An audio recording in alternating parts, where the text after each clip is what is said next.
Risk and return analysis. Return. Return is a reward for undertaking risk.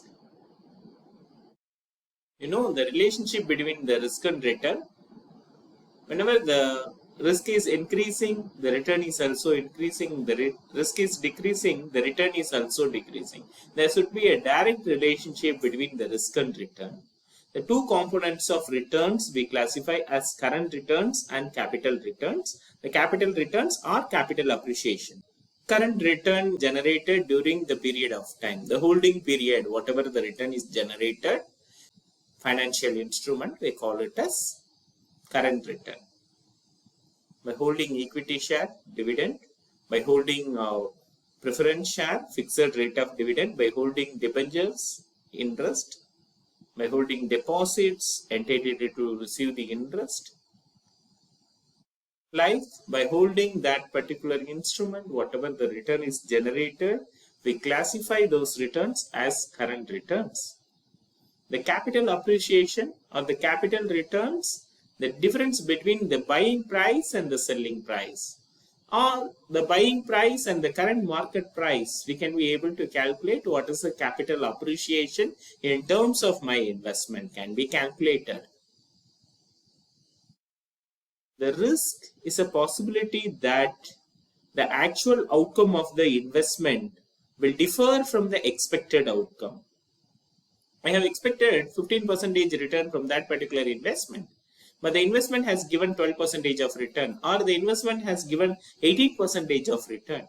That is what it is given here, that the risk, how it is deviated from the actual return, from the expected return. So the actual return or actual outcome of the return, which is differ from the expected rate of return from the investor. So that the difference, we can call it as the risk. Simply we can call the risk as the difference or the variation in returns. The variation in return can be calculated, or the probability of the outcome, how it is differ from the actual return, which is differ from the expected rate of return. We can call it as a risk. The source of risk can be classified as business risk, interest rate risk, market risk, or the major types of risk.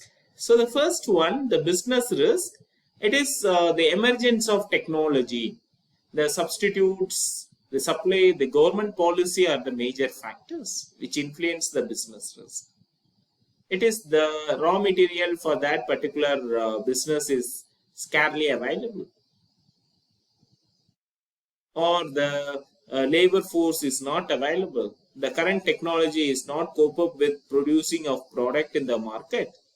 Like these things, we call it as a business risk. It is going to affect the operation ability of the organization. Interest rate risk, market price of fixed income securities that tend to change, that we call it as interest rate risk. Fixed interests that tend to change according to the changes in the policy rates, and going to be the interest rate risk. You have purchased, or you have invested, or you have borrowed money from the banks and financial institutions, where the interest is going to increase or interest is going to decrease, is going to affect whether you are going to pay the excessive amount of interest or going to pay the lower interest compared to the agreed interest rate. So that the changes in the interest rate, we call it as interest rate risk. The market risk, it is the investor sentiment, economic factors, industrial factors, political situations are the important aspects related to the market risk. The external performance of the company, external appearance of the company is being determined from the market risk. The types of risk, we can classify the total risk, unique risk, and the market risk. Total risk is the summation of unique risk plus market risk. Absolute risk, or the individual risk of that particular security, along with the risk associated with the market. Measuring the historical return, there are the component used for measuring the returns. So the historical return is calculated. Current return plus capital return is a total return generated by the particular instrument during the specific period of time. So here the R is used to calculate the return. C is the income received from the particular instrument, the current income generated from the particular instrument, maybe in the form of dividend, in the form of interest, in the form of fixed rate of dividend received from that particular instrument is here mentioned as a current income. P1 is the price at the end of the period, price of such securities at the end of the period. P0 is the beginning price, opening price of such securities, the end of beginning of the period. Or can say the P1 is selling price, P0 is a buying price. Both aspect that you can take for the calculation of returns. So C is a current income, P1 is a market price at the end of the period or selling price. P0 is the beginning price of that particular instrument or the buying price, in which you can able to calculate the total return generated by the particular instrument. The current returns are calculated whatever the income received during the specific period of time or the holding period, whatever the return is generated, divided by the price of that particular instrument at the beginning or the buying price of that instrument. Capital returns or the capital appreciation is calculated, the selling price minus buying price divided by buying price of that particular instrument, in which you can able to calculate the capital return. So take up a problem to understand how the returns are calculated. So what I have given, before going to the problem, I'll just explain what are the variables that I have given here. The first one, the opening price of ICICI Bank is given during the period of 1st June 2020.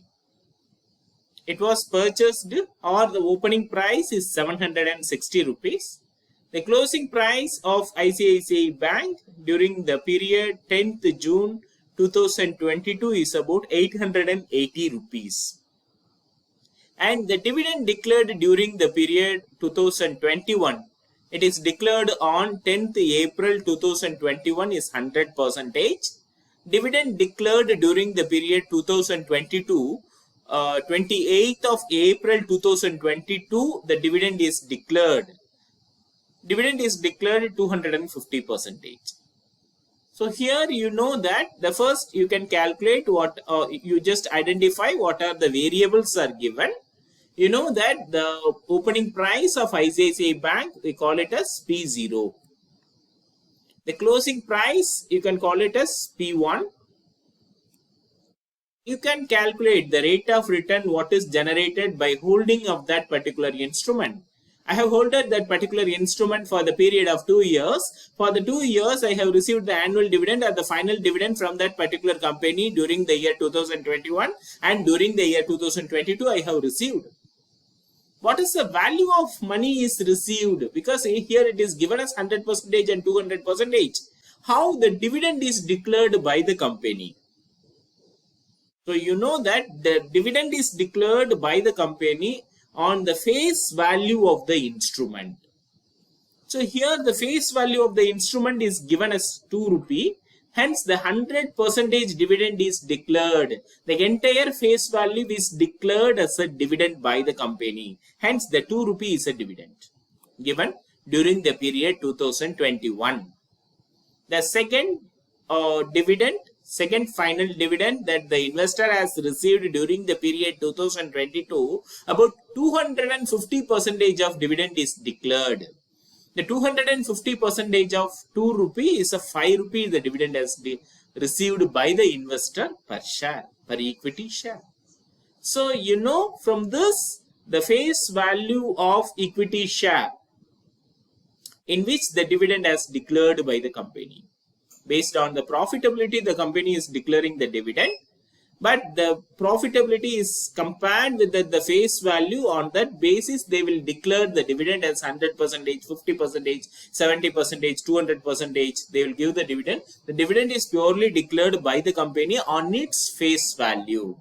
So here the face value of ICICI Bank is 2 rupee. The first year, it means 2021, the company has declared the dividend of 100%. It means the 2 rupee is declared as a dividend by the company. First one thing. Second year, the dividend as declared by the company is 250%. So the face value is 2 rupee. It means 250 rupees percentage. 250 percentage, it means 5 rupee the dividend as declared by the company. So what is the current income is generated by holding that particular asset? The 7 rupee is generated as a current income. So the C is 7 rupee here. It is calculated. So here all the values are available. So it is, you need to calculate the current return and capital return, and the total return is to be calculated. So for calculating the current return, I just mentioned as CR. For calculating current return, it is required the coupon payment or current income generated divided by the price of that particular instrument at the beginning. So here you can take the total current return received during the holding period. It's about the 7 rupees divided by the price at the beginning of ICICI Bank Limited is 760 rupees.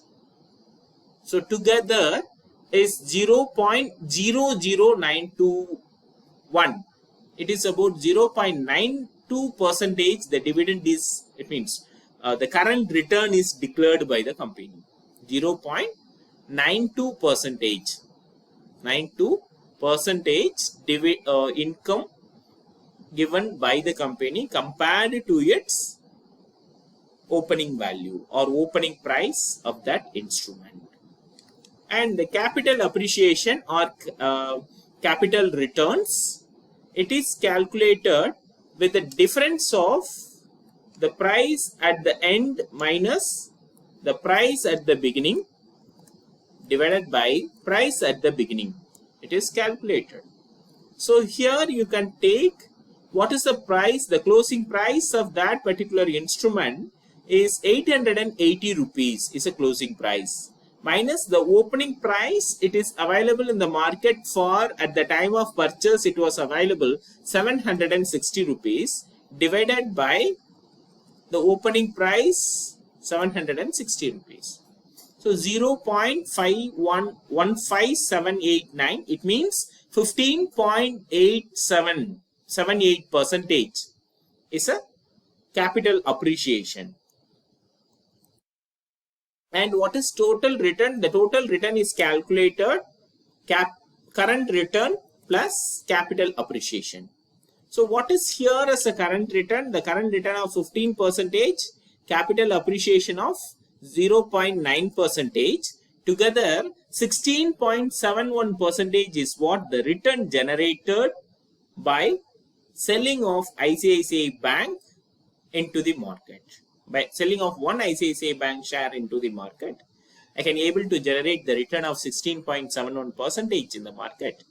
So this is a historical return calculation, or we can say it is rate of return calculation. The rate of return calculation is computed based on the total returns. The total return is a calculation of, or the summation of current return plus capital appreciation. The current return is calculated, the coupon payment or the current income received from the instrument divided by opening price. Here it is calculated 0.00921 or 0.921 percentage the return generated as a current income, and the capital appreciation is calculated with the difference of closing price minus opening price divided by opening price. Here it is calculated 0.15789. It means 15.789 percentage is what the return generated as a capital appreciation. Together the total return is calculated, the current return plus capital appreciation. So it comes 16.71 percentage is what the total return generated by the particular asset. Okay, so this is about the basic calculation. One more variable just I have given here as a inflation, which will be taken for the calculation of nominal rate. Along with that, the real rate of return is calculated. At that time, it will be useful for you to understand the calculation. Hope you know how the rate of return, it means the historical return is calculated. The second one, relative return. The relative return is calculated by the particular asset during the specific period of time. Compared with its price, what would be the total return I have received? So here, the previous example, what I explained about 16% I have generated a income. I have invested 100%. What would be the return I have generated? So it is going to be calculated in the relative return. Along with the investment, what would be the total return generated? So the previous example itself you can take, it is calculated as 16% of return received by the investor by making investment into ICICI Bank Limited. By his, along with his initial investment, always what we can take the initial investment or the opening price as 100, the base of 100. So it is calculated 116% return I have generated. That is what we call it as a relative return. How the relative return is calculated? The relative return is calculated based on the income received from the particular instrument plus the end price of the instrument divided by the opening price of the instrument. Or simply we can calculate 1 plus the total return. 1 plus total return is a relative return. Here you can take what is the return is generated from the particular asset or from the particular security. 16.71% return is generated. So simply the relative return RR I am going to calculate. RR is calculated 1 plus TR.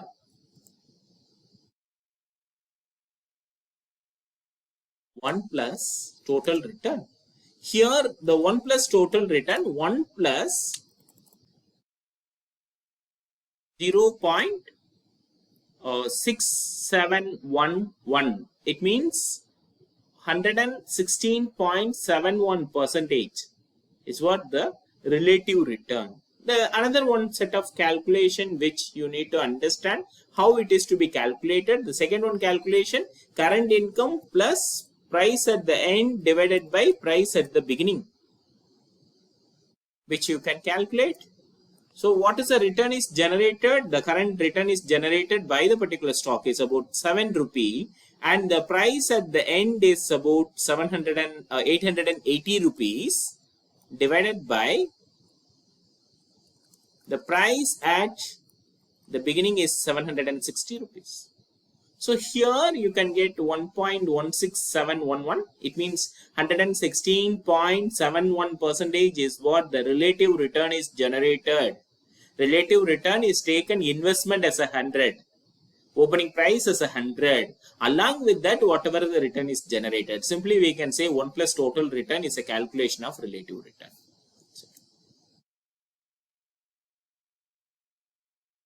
So the returns calculation, we may have the arithmetic return, geometric return, the return generated the different period of time is being calculated.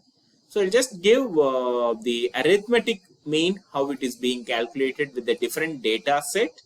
For that, in this I may have GMR Infrastructure Limited. For the GMR Infrastructure Limited, I have given a data for 1 calendar year. The prices are available. The opening price and the closing price of that stock is available during the period January 2021 to December 2021. It means the opening price, the month in which the prices are available, the opening price, at the end of the month, what is the price it is available as a closing price is given here. It is calculated, the average rate of return is calculated or the arithmetic mean is calculated. At first, you need to calculate what is the return is generated. You need to calculate the rate of return what is generated by the particular instrument. So in which you know that how the return is calculated. The return is calculated the closing price minus opening price divided by opening price is a base formula for calculating the rate of return. I just apply the same for calculation. I'll just use multiplied by 100 to know that the value that should be some integer values. So it is easy for you to understand. For that purpose, I'll just use the closing price minus opening price divided by the opening price of that stock multiplied 100. What the 22 percentage is what the rate of return is generated by the particular asset. 13.63 percentage, it is about 12 percentage rate of return is generated, 14 percentage during the month of April, and minus 15 percentage during the month of May, 14 percentage during the month of June, and 9 percentage during the month of July, and minus 5 percentage during the month of August, and 12 percentage during the month of September, and minus 11 percentage during the month of October, 6 percentage during the month of November, and December 11.76 percentage. What the total return is generated. So the rate of return is calculated. You know that the formula for calculating the arithmetic mean, summation of x divided by n. So this is what we call it as x. X is calculated. X is here. X is calculated. ROR is calculated. P1 minus P0 divided by P0, in which I have calculated this. So the rate of return is calculated.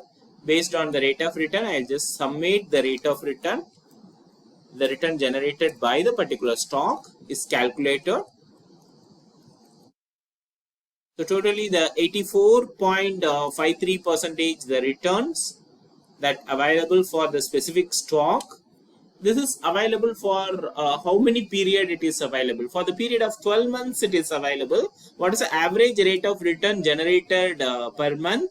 7.04 percentage is what the rate of return generated by the particular instrument in an average of month. Per month it is generated.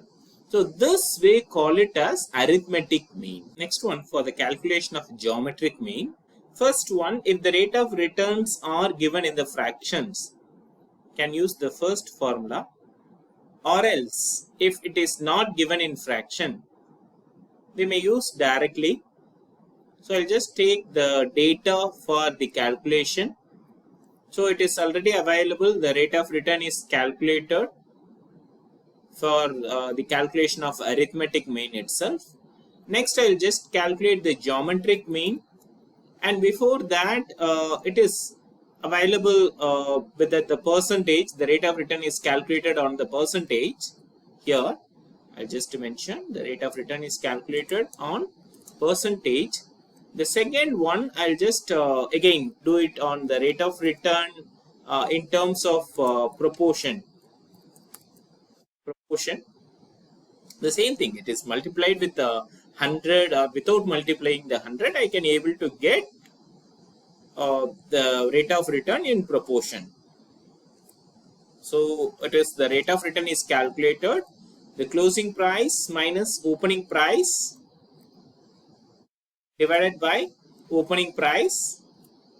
It is 22.22 percentage is what mentioned in terms of proportion.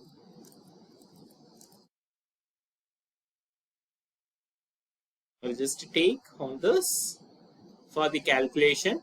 So I'll just apply the formula it is given in that slide.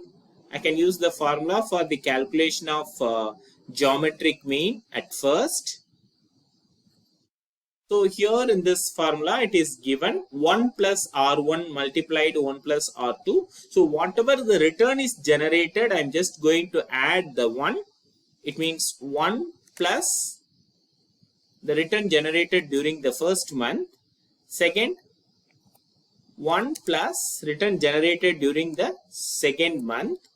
So likewise it is going to be calculated.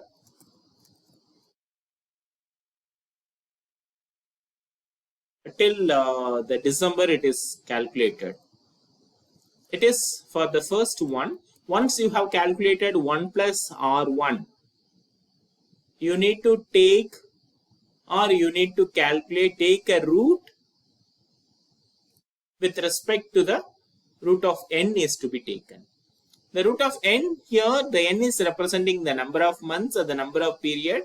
Here it is 12. So it is calculated. It is going to calculate with respect to that the first month return multiplied the return generated during the second month. Similarly, it is going to be calculated till the 12 months. Fourth month, it is going to be calculated for the fifth month, calculated for the sixth month, seventh, eighth month, calculated for the ninth month, calculated for the 10th month, going to be calculated for the 11th month, going to be calculated for the 12th month. The product of returns what generated is given here. Whatever the product of return is given here, it comes the total, it means the product of returns that comes 2.11 is returns generated out of this. So this is, it is going to calculate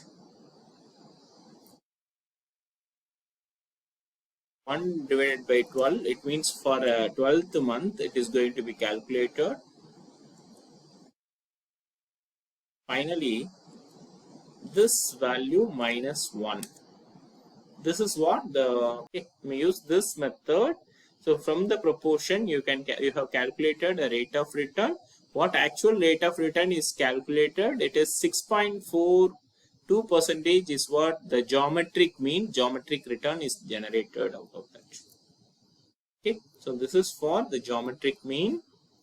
And the real returns are calculated. The real returns are calculated from the actual return what is generated and what is the actual inflation rate is prevailing during the specific period of time. For that, the particular reason, I'll just have taken the nominal return and the inflation rate is taken. For that, I'll just take the problem number 1. The first problem is taken for this calculation. So here, once again, I'll just explain that the opening price of ICICI Limited is given, closing price of ICICI Limited is given, dividend declared by the ICICI for the 2 years is given. The face value is given for the calculation of dividend and the inflation rate is given directly. So with this, you can calculate what is the rate of return is generated. So here the nominal return, you know that the return generated, the total return generated by the particular investment, here it is given 16.71. It means 16.71 percentage is what the return generated. So here the formula is used for the calculation of a real return. Real return is calculated. It is calculated 1 plus nominal return divided by 1 plus inflation rate.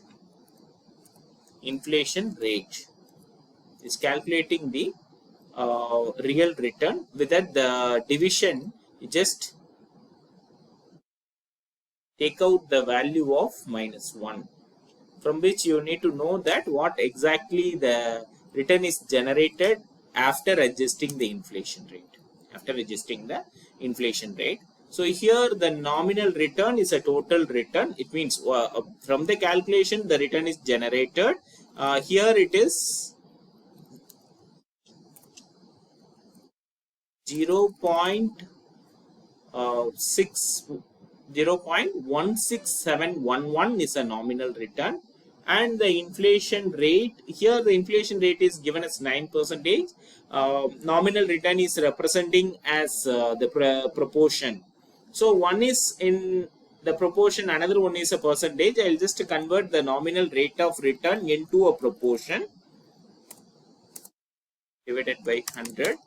It is 0.09. It's a 9%. So once I'm just going for this calculation of real return, first I will calculate 1 plus nominal rate. 1 plus nominal rate is 1. It is 1 plus nominal rate is 1.16711 divided by 1 plus inflation rate is 1.09. So the values nominal rate divided by inflation rate, it comes 1.07074. it is calculated value minus 1, you can get 0.0707. It means 7.0 percentage, 07 percentage is what the return generated by the particular instrument after adjusting the inflation. This return, what we call it as real return. But what actual return is generated by the particular instrument, the return generated by the instrument is 16 percentage, 16.7 percentage. But after adjusting the inflation, because you know that the inflation is a general rise in price level, whatever the return you have received, that return is not cope up with the purchasing power in the market. So we know that what exactly the purchasing power of that particular value of investment or the value of return what you have received. It is calculated from the nominal return. Inflation return is adjusted, inflation rate is adjusted. After adjusting the inflation rate, actual rate of return is realized by the investor is about 7.07 percentage. So this is a calculation that comes under the real return, measuring of historical risk. For the calculation of risk, we may use variance, standard deviation and beta as a tool for calculating the risk. In this, from the data set, it is going to be calculated the variance of returns, standard deviation of returns and the beta of returns generated by the particular stock. In this, the variance is calculated the summation of x minus x bar whole square divided by n minus 1. Here the x is representing as the rate of return generated by the particular stock compared to the corresponding average rate of return. It is calculated the variance. The same, the standard deviation is calculated. The root of variance is a standard deviation. Here it is given the variance summation of x minus x bar whole square divided by n minus 1. The standard deviation is calculated. The root of variance. The root of variance is a standard deviation. Next one, the beta is a systematic risk. Beta is a measurement of systematic risk. It is calculated covariance of return generated by the stock is representing as x and the return generated by the market is representing as y. And the variance of return generated by the market, it is calculated as a beta. So here the calculation of standard deviation, calculation of variance, the calculation of beta, that I can take a data set. This data set is available. From this data set, I just calculate the variance. The variance is calculated. Variance is calculated summation of x minus x bar whole square divided by n minus 1. Here I can take or representing x as the rate of return generated by the GMR Limited. It is taken as x. So x1, x2, x3 like I have, and x bar is 84. It is calculated. It is calculated. The total return is 84 and the x bar is calculated. Here I'll just calculate the x bar. Arithmetic mean. It is calculated summation of x divided by n. N is 12. Here 7.04 is a x bar. So it is calculated for calculating a variance. For calculating a variance, first I need to calculate x minus x bar, x minus x bar or x minus arithmetic mean. Both are same. I just use here the x is 22.22 minus x bar is 7.044.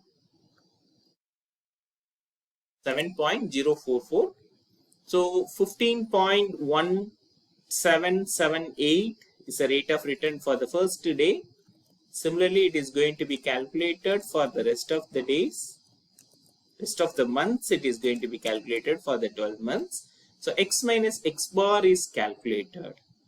Once calculating the x minus x bar, it is required x minus x bar whole squared. Means x minus arithmetic mean whole squared is required. So it is calculated. The squared value is to be calculated and summation of x minus x bar whole square is going to calculate the total value of returns. It comes 481.43. So summation of x minus x bar whole square divided by n minus 1. Here n is 12 minus 1 is 11. Here 134.67% is what the variance of returns. For the variance of returns, generated. This I'll just calculate the standard deviation. The standard deviation is a root of variance, square root of variance. So here I'll just calculate the square root of variance. The standard deviation is calculated. It's a root of variance. Square root of variance. The square root of variance, it comes 11.6 is a standard deviation from this calculation. Or I'll just take from this, I'll just do the calculation, the same result which I will receive, because that the standard deviation is going to be calculated root of summation x minus x bar whole square divided by n minus 1. So here already the summation of x minus x bar whole square divided by n minus 1 is available. I've just take a root out of the value. It means the standard deviation is equal to square root of variance. So the standard deviation of returns calculated. Next one, for the calculation of beta. For calculation of beta, it is required. The beta is a calculation of systematic risk. Whereas these variance and standard deviation is calculating the total risk is associated with the investment. For the calculation of beta, it is covariance and the variance is calculated. The covariance of market return, the stock return, and the variance of market return used for the calculation. So from this particular data, I have given the market return and the stock return is available. Stock return, it is here. Here it is represented as X. Already it is available. Then I need to calculate the Y. Y is representing the return generated by the market. So the return generated by the market is already available here. I just mark it as Y. And this is Y, and the Y bar is required. Before calculating the Y bar, it is required the summation of Y, whatever the total return generated during the last 1 year is calculated. Here it comes 81, and it is calculated the Y, summation of Y divided by N. N is 12 months it is calculated. It comes 6.75 is a Y bar. So the next one, it is going to calculate Y minus Y bar. So why I need to calculate Y minus Y bar? Because I'll just mention the formula for calculating the beta. Before calculating the beta, it is required to calculate the covariance of XY divided by variance of Y that need to calculate.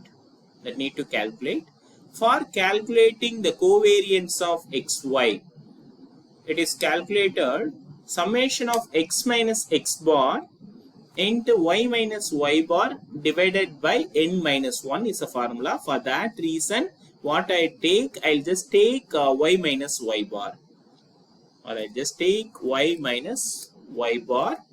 So here y minus y bar is calculated. Y is the return generated by the market 25% minus y bar is calculated 6.75.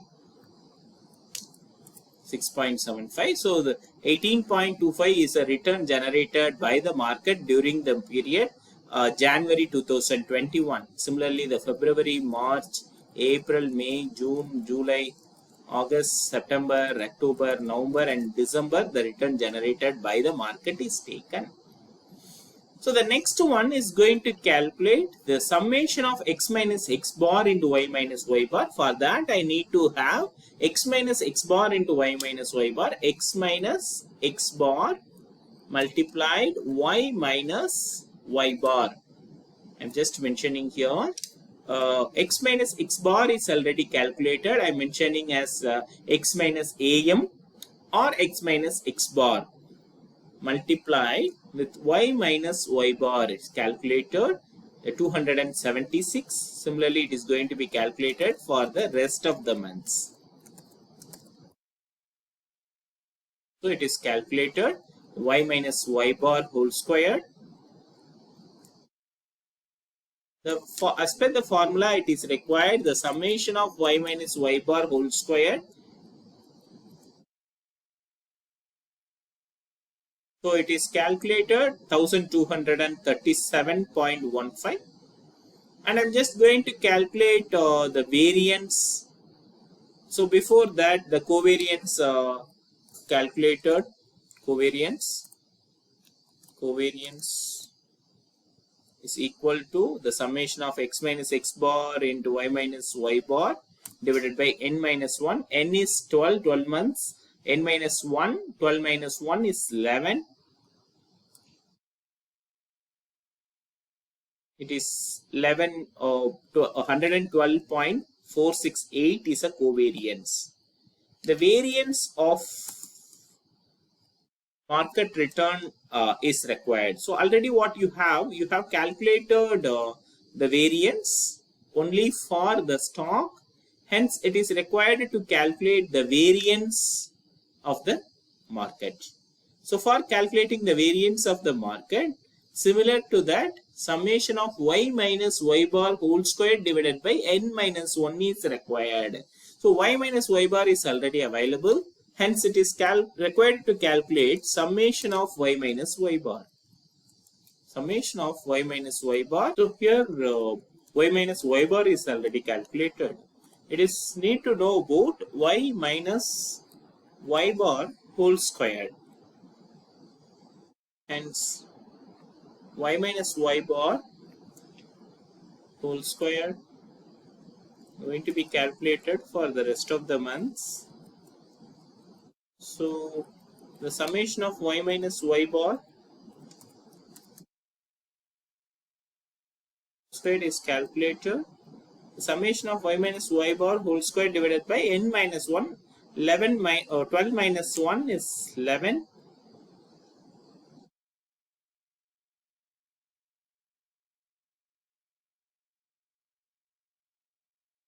It is 109.477. So the covariance of xy divided by variance of y. The variance of y is calculated. The variance of y is calculated. Hence, the covariance of xy divided by variance of y. The covariance of xy is 112.468 divided by 109.477. So the value of beta here is 1.02. So the 1.02, it insists that the return generated by the particular stock is almost equal to the return generated by the market. More or less what we can say, it is above the return generated by the stock compared to the market return. Compared to the risk associated with the stock is more compared to the market risk. So that is an observation can be get from the value of beta. Beta is normally is equal to 1. It means the market risk is equal to the risk associated with the specific security is equal. Market risk is equal to the stock risk. If the value of beta may be less than 1, at the time market risk you can take is higher compared to the stock risk. If the value of beta is more than 1, the value of beta is more than 1 or 1 plus, at that time the market risk is lesser than the risk of a specific stock. This way what we can able to understand that what exactly the portfolio or what exactly the beta is insisting in terms the risk associated with the specific security. We call it as systematic risk. Here we can classify into the aggressive stocks, defensive stocks. If the value of beta value of such a stock is less than 1 or equal to 1, we can classify as defensive stock, whereas more than 1, the beta value is representing as aggressive stock. It means the risk associated with the stock is more than the risk associated with the market. Determination of required rate of return. So this required rate of return is explaining that the rate is expected by the investor for making investment into different investment alternative. So basically the required rate of return that tend to change for the different investment alternative. It is based on the price behavior of the securities which are traded in the market. So in that, what are the major determinants of required rate of return? Or we call it as expected rate of return by the investor from the investment. So it is based on the time value of money. The time in which the investor is going to invest and when the returns are expected by the investor. What is the percentage of investment? It means the percentage of returns from the investment is expected by the investor, or the different time period. So the time value of money is an important concept that needs to understand about the major determinant of the required rate of return. Say for example, for a 13 days deposit, 3.6% return is given by the bank, per annum is given by the bank. The same time, 365 days, about the 1 year, the bank has given the 5% of return. 5 years, the bank has given the rate of return is about 6%. So you assume that there is a changes in the tenure, changes in the investment, the duration for the investment. The rate of return is also changing. The interest rate is also changing. So that is what the basic concept that needs to know about the time value of money. So the time value of money is insisting that the value of money that tend to change over the period of time. So it is understanding that the rate of return what expected by the investor that needs to calculate based on the time value.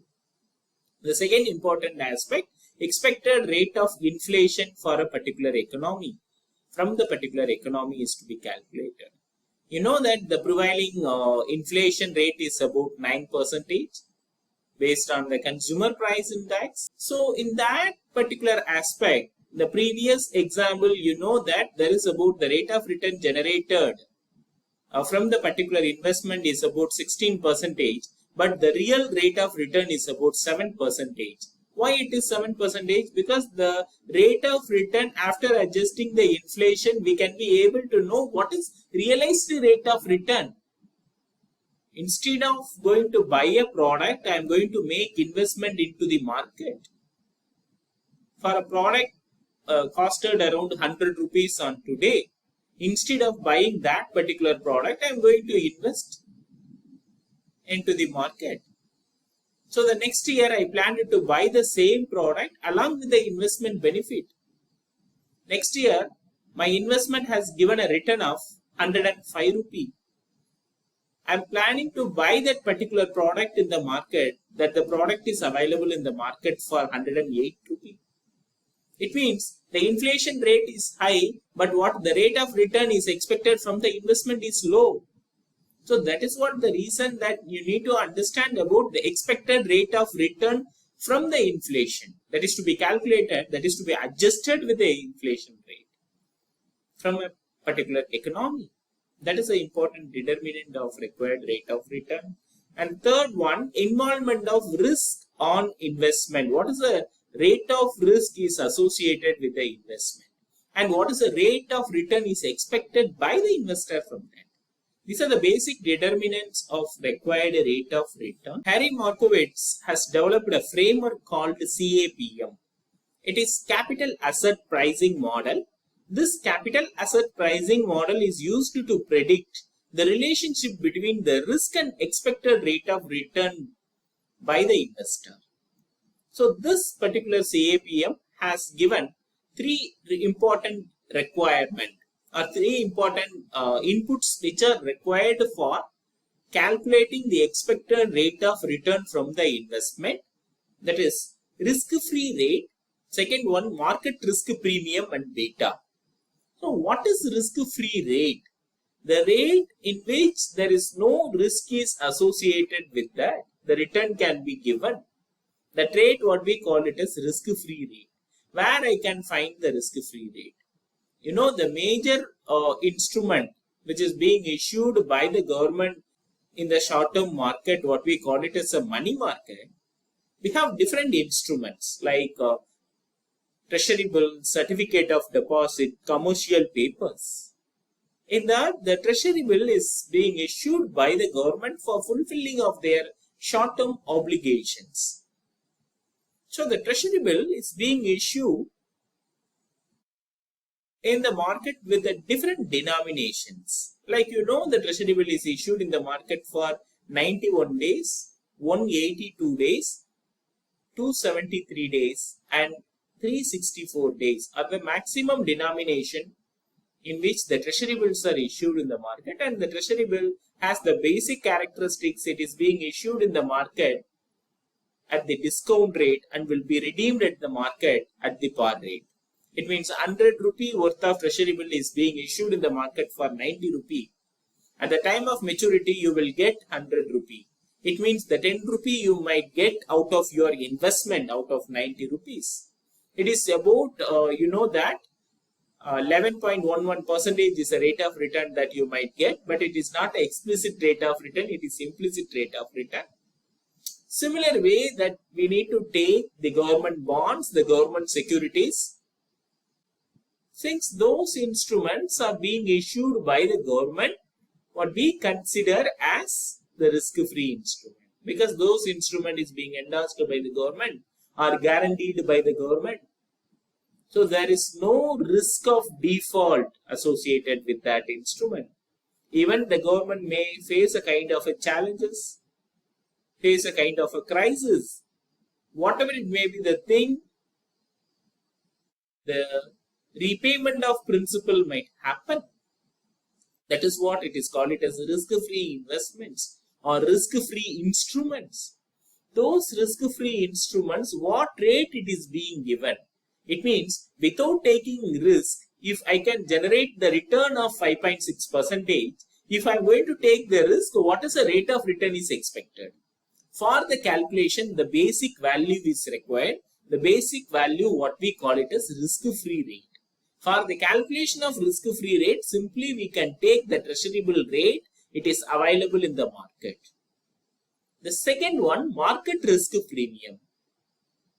Market has a significant amount of risk that comprises the risk associated with the stock. And what is a risk associated with the stock and what is the return is being generated? Return generated by the market. With that,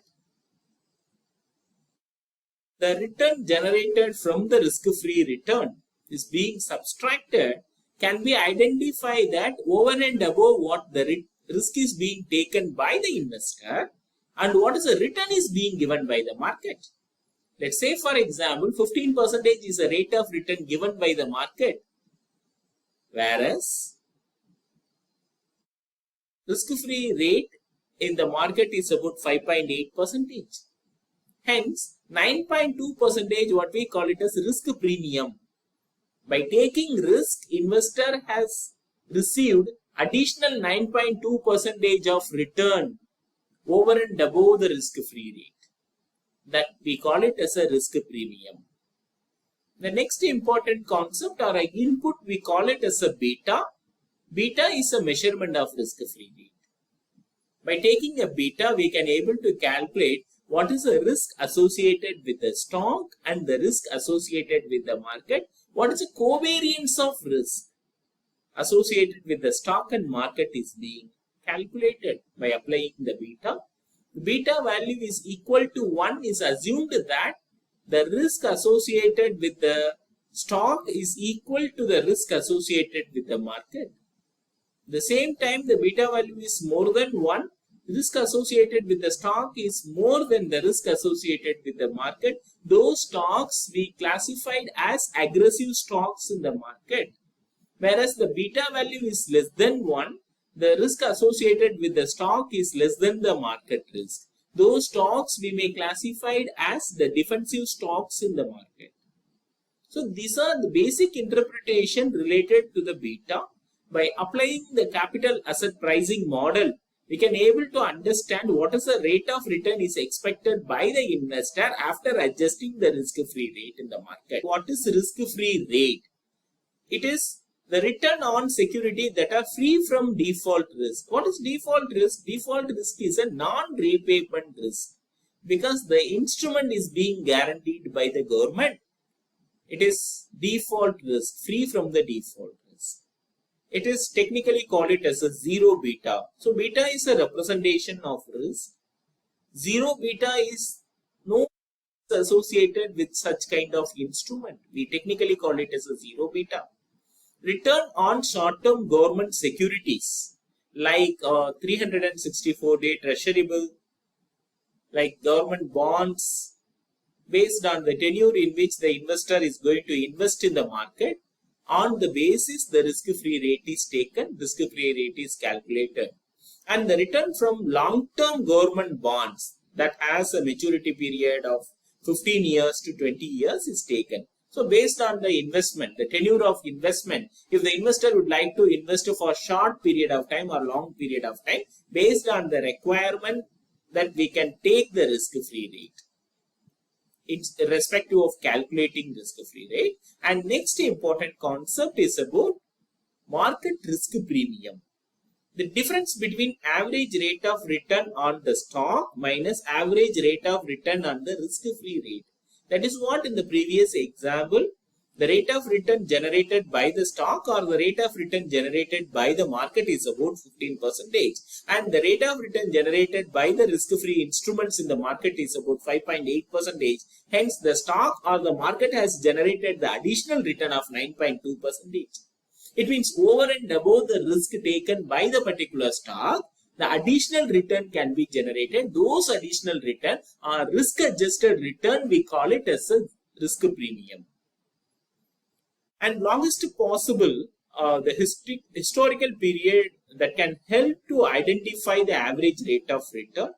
And the arithmetic mean is used to mean variance and better to predict the premium for the next period can be calculated. The geometric mean in account to that computing and predicting the average premium during the longer period of time can be used. So arithmetic mean can be used for the short period of time, next period or forthcoming period. What is it the premium can be expected by the investor can be used.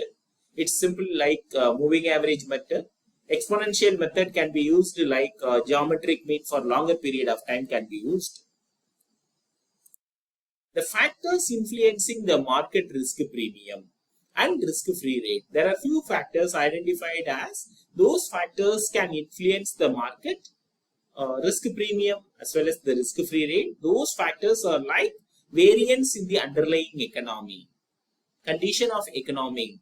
It is like the growth of an economy, income to that particular economy, the pattern of expenses happens in that economy, political risk happens in that economy. It is like instability, the situation that happens in an economy, market structure, the type of competition is prevailing in the market. Those factors can influence the market risk premium as well as the risk-free rate of return. And the expected rate of return on a security by using the capital asset pricing model, it can be calculated. E or J is representing the expected rate of return from the security is calculated RF plus beta of RM minus RF. It means the beta of RF is representing the risk-free rate, whereas the beta of RM minus RF representing the market risk-adjusted return can be calculated. Whatever the additional return risk you can take, the return what expected from the investment is calculated. So we'll take a problem to understand this particular concept. What is the expected rate of return? So whenever you know about expected rate of return, we are using the IAPM The CAPM is a capital asset pricing model. What is capital asset pricing model? It is a measurement model to identify the price for such securities are traded in the market, or even those securities are not traded in the market, we can able to fix the price for such securities, discover the price for such securities. For that the purpose, we can use the capital asset pricing model. By applying the capital asset pricing model, you need to know there are three important concepts that are associated with the capital asset pricing model. One is risk-free rate, second one is market risk premium, and the value of beta are the major inputs which are required for the calculation of expected rate of return under capital asset pricing model. So here taken problem to understand that how it is to be calculated. So here the same problem I have taken previously, what I have taken, the same problem I have taken here for your understanding. So once again, I will just explain what are the things that we have calculated. I just have taken the GMR Infrastructure Limited. For the GMR Infrastructure Limited, for the last 1 year, the calendar year 2021 is taken. From January 21 to December is taken, and the GMR Infrastructure's opening price and the closing price is given. So opening price 18 rupee, closing price is 22 rupees. Similarly, it is given for the rest of the period. Monthly returns are calculated. How monthly returns are calculated? Rate of return is calculated on the basis of formula. You can use closing price minus opening price divided by opening price. So here, for example, for the first one, the closing price is 22 rupee, opening price is 18 rupee. So 22 minus 18, 4 rupee divided by 18 rupee. 4 divided by 18 is 22%, 22.22% it is calculated. Similar way it was calculated for the rest of the months. Once calculated that, already the market returns are available. So based on the stock return and the market return, it is calculated the variance of stock, standard deviation of stock, variance of market, and the covariance of market and the stock is calculated, and beta is arrived in the previous calculation. Here it is important what are the inputs required from this particular calculation for expected rate of return for the calculation of ER. For the calculation of ER, it is required average rate of return from the risk-free instrument. So here I have given the risk-free instrument. So the 364-day treasury bill, it is being traded in the market. What would be the rate of return is applicable for those instruments is being given here. You know that there is no explicit rate of return for the treasury bill. Normally the treasury bills are issued in the market at the discount rate and will redeem at the par rate. So based on that implicit rate of return, it was calculated for the previous year. About 6%, 6.5%, 7%, 4.8%, 5.2%. Likewise, it was available for the specific period of time. So for calculating RF, it is taken average rate of return from the risk-free instruments. Second one that needed about the value of beta. Beta value is needed. Beta value of the market is needed. And you need to calculate about the return generated by the market, average rate of return generated by the market, or the basic inputs which are required for the calculation. So first, what I will take a risk-free rate plus beta of return generated by the market minus risk-free rate. So this is a formula can be used to calculate the expected rate of return. For that, it is available. It is about the risk-free rate, average rate of return generated from the risk-free instruments. It is being calculated. The average of the above value. It is taken 5.94 is average rate of return from the risk-free instruments. It is risk-free rate from the risk-free rate. 5.94 is average rate of return from the risk-free instrument. Second one, it is needs to calculate the value of beta. It is already available. The value of beta is it is calculated previously. I just have taken that value 1.027. 1.027 is a value of beta, 1.027 is a value of beta, and the average rate of return generated by the market. Market is given here. What is the rate of return is generated from that particular market? The average rate of return. That already available, the average rate of return. Average rate of return is 6.75%. Average rate of return is 6.75%. It is given. It is y bar. The value of y bar 6.75. So the previous problem, I just have taken the data what it is already available. So for the calculation, risk-free rate is 5.94 plus the value of beta is 1.027 multiplied the average rate of return generated by the market from the market is 6.75 minus risk-free rate is 5.94. Risk-free rate is 5.94. So from this particular calculation, you can be able to know what exactly the value. The value is 6.77% is what the rate of return is expected from the investment in this particular market. So this is the rate, we call it as expected rate, the expected rate of return. So it is given in that based on the value, based on the capital asset pricing model, it is calculated. So for the capital asset pricing model, the risk-free rate, beta and the market risk premium is calculated. Once again, I just decompose the value for your understanding, because you know that what is market risk premium, what is expected rate of return, what is risk adjusted return. There are some terminologies that you need to know from this particular required inputs for the capital asset pricing model. So you know about the RF. RF is a risk-free rate, otherwise call it as a zero beta. RF is used for the purpose to know that without taking risk, what would be the return is generated. Without taking risk, the average rate of return generated from the market is 5.94%. And what is risk premium? What is the risk premium is calculated from this. Risk premium is the difference between the average rate of return generated by the market minus average rate of return from the risk-free rate.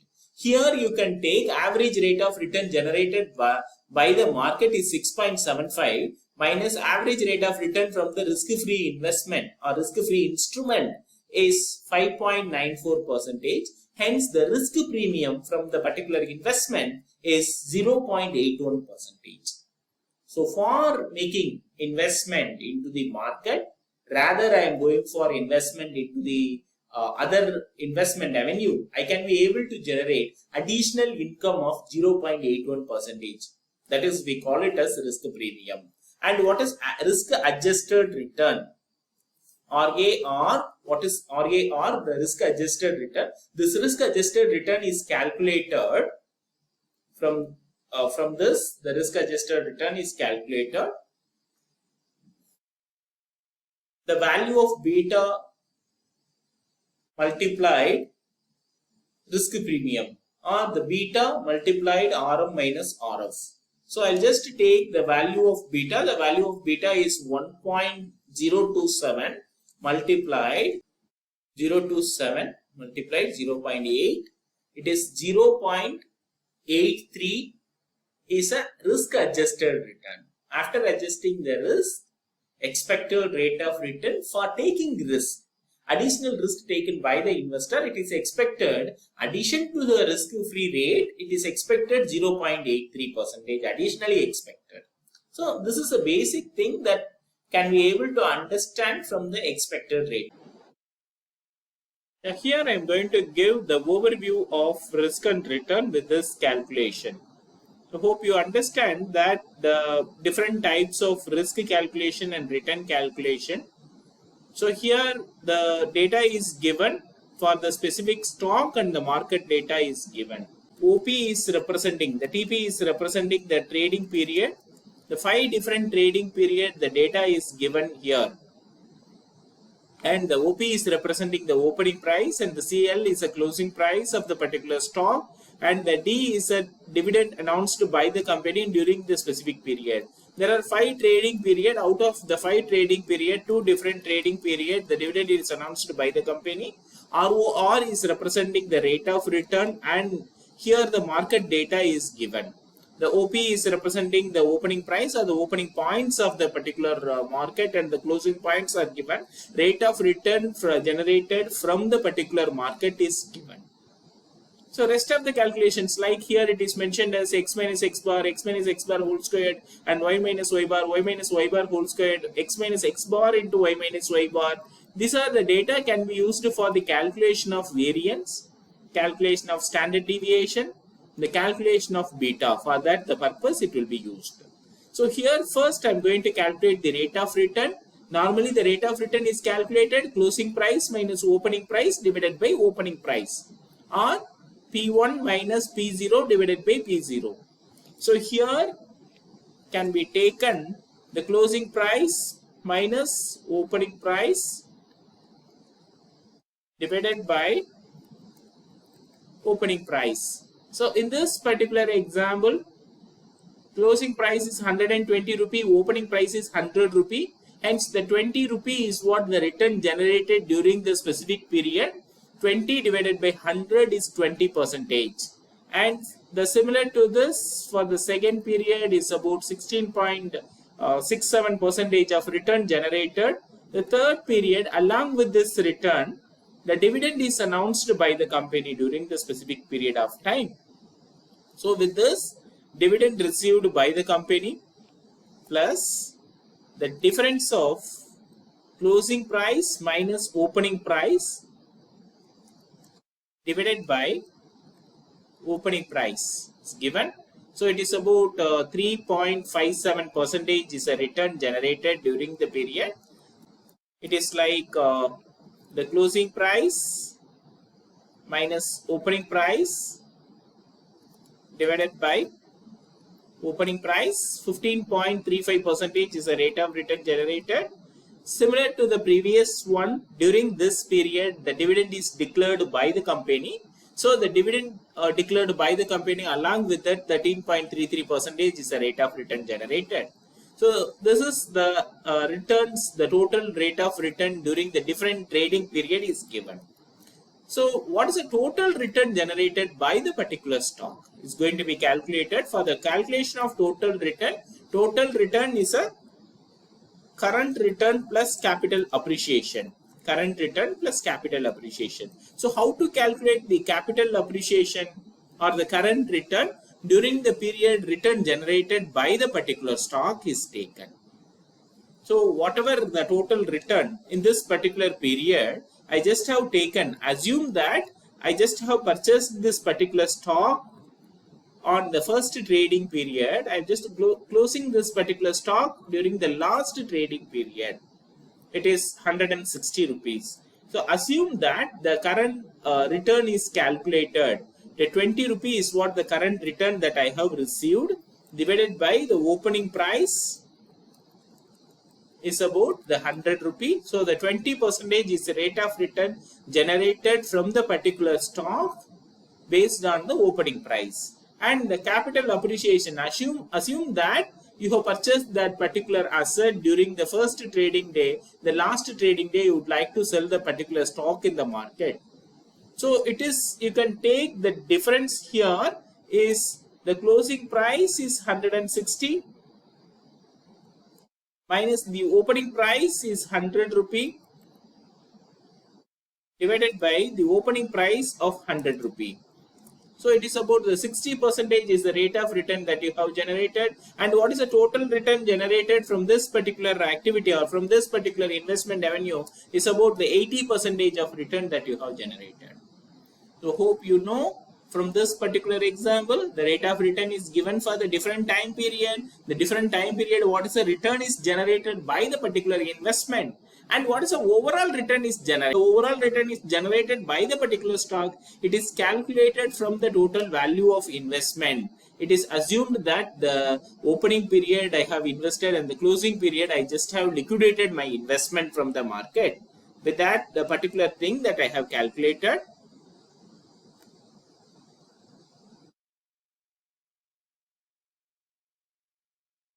So this is given. So you know here it is, we call it as a nominal rate of return or as a historical return is calculated. Second one, if I'm going to take the average rate of return, what is the average rate of return is generated by the particular stock. So for calculating the average rate of return, I'm going to take a sum of this return, arithmetic mean. For calculation of arithmetic mean, I'm just summating that what is the return is being generated. These returns divided by the number of trading period. Number of trading period is about 5 years. It is taken the average rate of return generated by the particular stock is 13.79% is the average rate of return generated by the stock. We call it as an arithmetic mean. The similar way what I just do it for the market, what is the return generated by the market? The closing point minus opening points of the market divided by the opening points of the market. Divided by the opening point of the market has taken the 10% of return during the first trading day, 36.636% of return for the second trading day, minus 16% during the third trading day, fourth trading day 12%, fifth trading day 7.14% the return generated by the particular stock. And what is the average rate of return generated by the stock? Summation of returns, and divided by 5 is the average rate of return. So the average rate of return generated by the stock is 9.76. 9.77 is the rate of return generated by the particular market. And the next one, so for the both, what is calculated? The first one, historical return is calculated or the total return is calculated. Total return is calculated for both the market as well as for the stock. Second one, current return is calculated. Capital appreciation is calculated.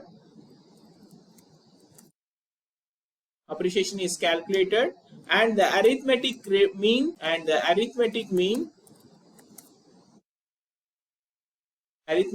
for both stock as well as the market is calculated. And the next one that you are going to calculate the geometric mean. For calculating the geometric mean, it is, you can take for the calculation for both the market as well as the stock, you need to calculate the returns for, I just mentioned here for the geometric mean. For the calculation of geometric mean, first you need to do that 1 plus rate of return generated for the different time period. Hence 1 plus return generated during the first trading day. Similar to this, second trading day, third trading day, fourth and fifth trading day, what are the returns are generated. And finally, I am going to multiplying the values of return generated during the different time period, multiplying the first trading period with the second trading period, and multiplying the same with the third trading period and the fourth trading period, and multiplying with the fifth trading period. So the returns that I have received, with this return I am going to take a root of n, nth root I am going to take. Here what is the nth root? 5 trading day is taken. So based on this particular value, take this value to the power 1 divided by 5. For taking nth root, I am just using this. So it is 1.313651, the value that I have received. And based on the value, you can subtract the value of -1. You can get the geometric mean. The geometric mean of 13.651 is a geometric mean, what generated from this. So this is a geometric mean of return generated for the particular stock is generated. And the similar way, so the returns calculation, one more return calculation, what we call it as the nominal return and the real return. The nominal return, whatever the return generated, the total return is called it as a nominal return. Hence that you need to know about the real return. For the calculation of real return, you need to know 1 plus nominal rate of return divided by 1 plus inflation rate to the, it means after getting the result minus 1. Is that the value that you have received? You might receive for this. So from here, I'll just take 1 plus nominal rate of return and 1 plus inflation rate. So here I have nominal rate. Is it possible to get the inflation rate? Yes, I have inflation rate. Inflation rate is given. There are different inflation rate is given here. What I'll do, I'll just take an average of inflation rate during the period of time. So the average inflation rate, it is about the average inflation rate is 6.02 is the average inflation. So I'll just take 6.02 as average inflation. So 1 plus 6.02, it means 6.02 is mentioned here. You can take 6.02 is mentioned as a percentage. So here all the calculation that I have taken for the proportion. So converting a percentage to proportion divided by 100. So this particular value divided by 100 is a proportion that I have received. It means 0.0602. So here 1 plus nominal rate of return. So for the calculation 1 plus nominal rate of return, the nominal rate of return, the total return generated by the stock is given here as the 0.8. It means 80% divided by 1 plus the inflation rate is 0.0602. So the proportion is 1.69779%. And what exactly the percentage of return is generated? What exactly the return is generated from this? Minus 1. So the real return is 0.69779. It means 69.78% is a real return after adjusting the inflation. So these are the rate of return so far calculated. So I'll just take out the value from here. The real return is 0.8. It means 80%. And from this calculation, the current return is 0.2, 20%. The capital appreciation is 0.6, 60%. Arithmetic mean is calculated for the particular stock. It is given here. It is average rate of return is calculated 13.791%. It means 0.1379.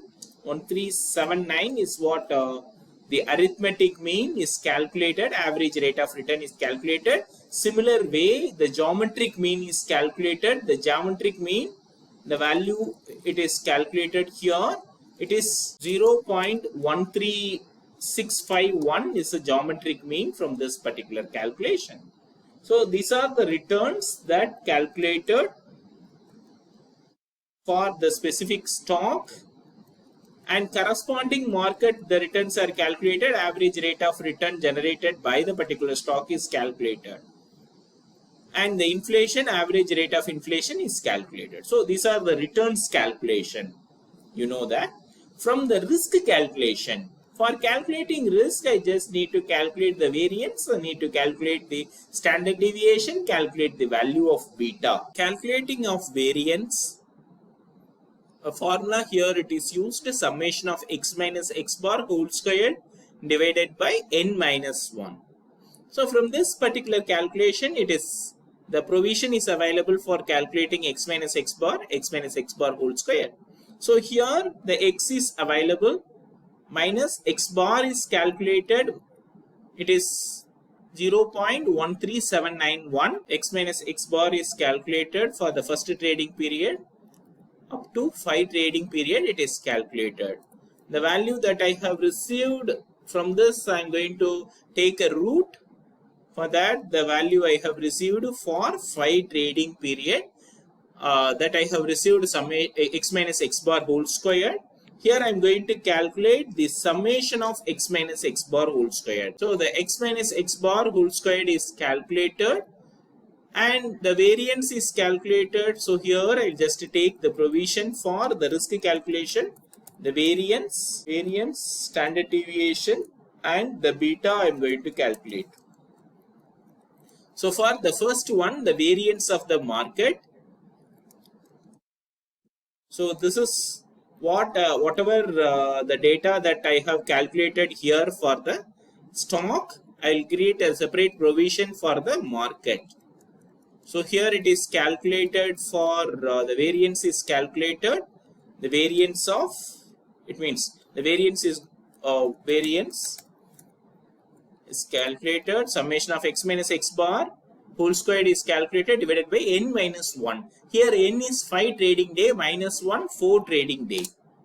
So it is the variance of x is calculated. For calculating of standard deviation, you know the standard deviation is a root of variance. So I'll just take a root out of this, square root of the value just I have taken. Oh, the standard deviation is calculated. Standard deviation is calculated. So I'll just take out the standard deviation and the variance over here. The standard deviation variance is 0.00385 and the standard deviation value is 0.06205 is a standard deviation. The next one is going to calculate the beta for the specific stock is going to be calculated. So for calculating the beta, you know the formula is being used, covariance of xy divided by variance of y. So the variance is going to be calculated for the market also. So for it is needed, and you know y minus y bar, y is available minus y bar is given here. Y bar is given here. Similar way, I'm going to calculate it for the 5 different trading day and can take the root value for the calculation for the all 5 different trading day. It is calculated. So I just need to know what is the variance of market. Variance of market, I'm just going to take the summation of value. This summation of y minus y bar whole squared divided by n minus 1. N minus 1 is 5 minus 1, 4. So this is a variance of market. Variance of y is calculated. The variance of y is calculated.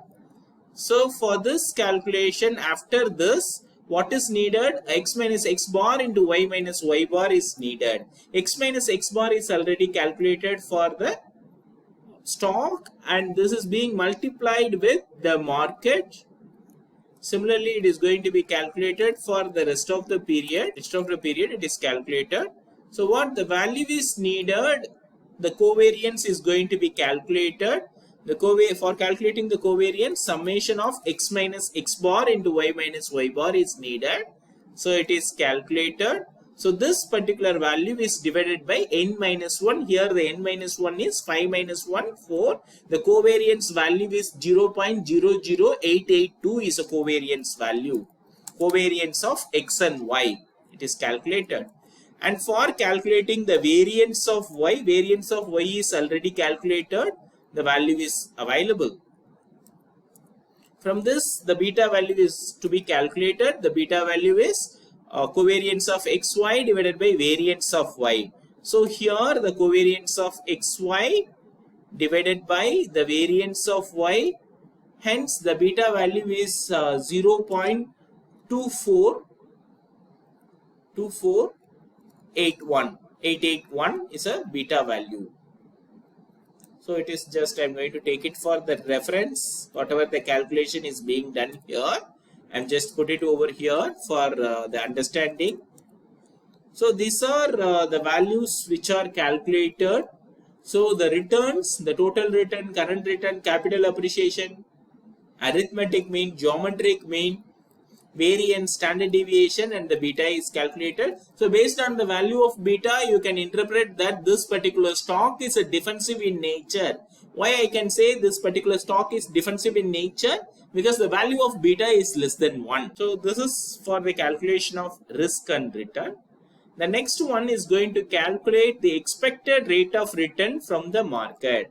So the expected rate of return from the market is calculated from the risk-free rate. So before calculating this, you can calculate the risk-free rate, calculate the beta. Beta is already available, so again need not to calculate, and calculate the risk premium and calculate the risk-adjusted return, and finally you can calculate the risk-free rate. It means expected rate of return from the investment.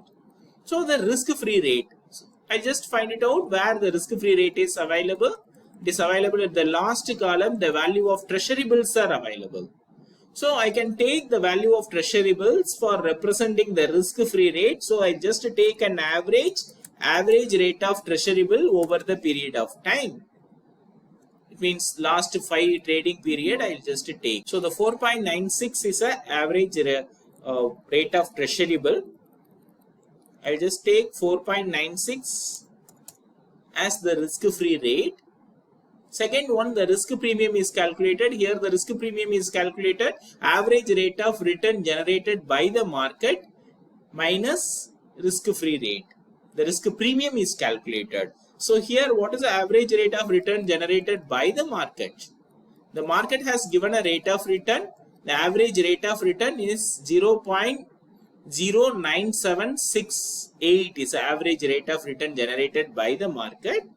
Subtracting this value equal to 4.96 is proportion. I'll just convert it to percentage, and here I'll just take the rate of return, average rate of return generated by the market minus average rate of return of a risk-free rate. So the risk premium is calculated. It is 4.8% is a risk premium. And the next one, risk adjusted return is calculated.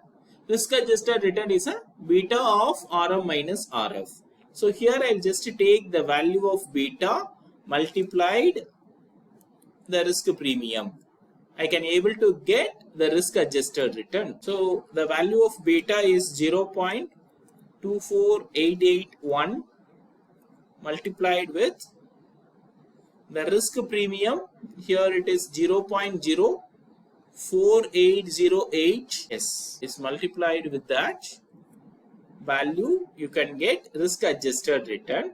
For calculating the excess return, RF plus beta of RM minus RF. So here the value of risk-free rate is given plus the risk adjusted return is taken. So here the expected rate of return from the market based on the risk taken by the investor, it is expected 6.156% is expected rate of return.